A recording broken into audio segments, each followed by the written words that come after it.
ሑሱ ሲሰብከው የነበረው ኢስላምን ይወክላል የምትል ከሆነ ለሑሱ የተደረገውን ጥሪ እኔ እቀበላለሁ የምትል ከሆነ ርዕስ ይቀየር ማለት አያስፈልግም። ነገር ግን የአንተ ቲፎዞዎች ለምን ዝም አላችሁ እንዳትባል ያደረግከው ሴራ ነው። ርዕስ ይቀየር ወይም ይሄንን በዛ አልወያይም የምትለው ያንተና የመሰሎችህን መንሃጅ ደብቃችሁ ለመንሸራሸር የፈለጋችሁት የሚያሰባችሁት ጉዳይ ነው።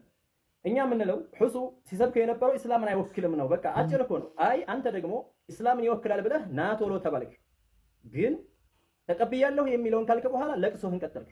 እኛ የምንለው አሁንም ወደፊትም ወሃብያዎች በጠቅላላ ሑሱ ሲሰብከው የነበረው ሰበካ ኢስላምን ይወክላል ብላችሁ ነው መምጣት ያለባችሁ እንጂ ተቀብለናል ካላችሁ በኋላ የራሳችሁን ቴክስት ማስተላለፋችሁ ግልጽ ያለ አጭበርባሪነት ነው። ወኢላ አጭበርባሪዎች ካልሆናችሁ ግን ርዕስ በስቷል እንደዚህ የምትሉት ለምንድን ነው? የሑሱን ጥሪ ተቀብለናል ካላችሁ ሑሱ የሰበከው ስብከት ኢስላምን ይወክላል ብለህ ከነመረጃው ተረናል።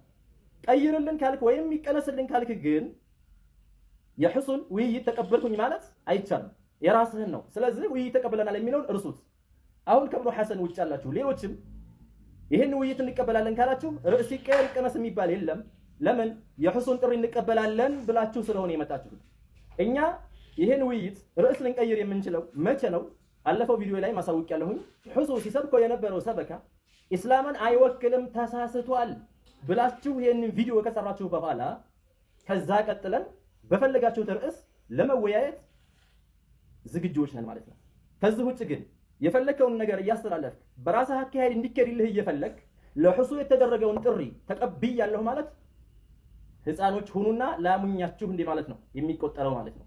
ስለዚህ የራሳችሁን መንሃጅ ደብቃችሁ እንዳይገለጽ ይፋ እንዳይሆን የፈለጋችሁት ተከታይ ስለማይኖራችሁ እናንተን ያውቃሉ ብለው የሚከተሏችሁ ሰዎች ስለማይከተሏችሁ ያንን ስለፈራችሁ ነው የተለያየ ሩሮዎችን ልታቀርቡ የቻላችሁት። አሁንም ወደፊትም የምንለው የሑሱን ውይይት ከተቀበላችሁ ርዕስ ይቀየር ይቀነስ የሚባል ነገር የለም። አይ አንቀበልም ካላችሁ በሌላ ርዕስ እንወያይ ካላችሁ ቪዲዮ ሰርታችሁ አሳውቁን። የሑሱ ሰበካ ኢስላምን አይወክልም ብላችሁ ተግባባን አይደለ?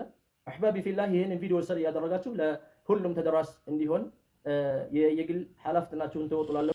ቢመርህም ዋጠው አትንቦቀቦቁ። ጀግንነት ካላችሁ ሑሱ የተናገራቸው ንግግሮች እስልምናን ይወክላሉ ያልክ ብቅ በለ። ያ ነው መንገዱ።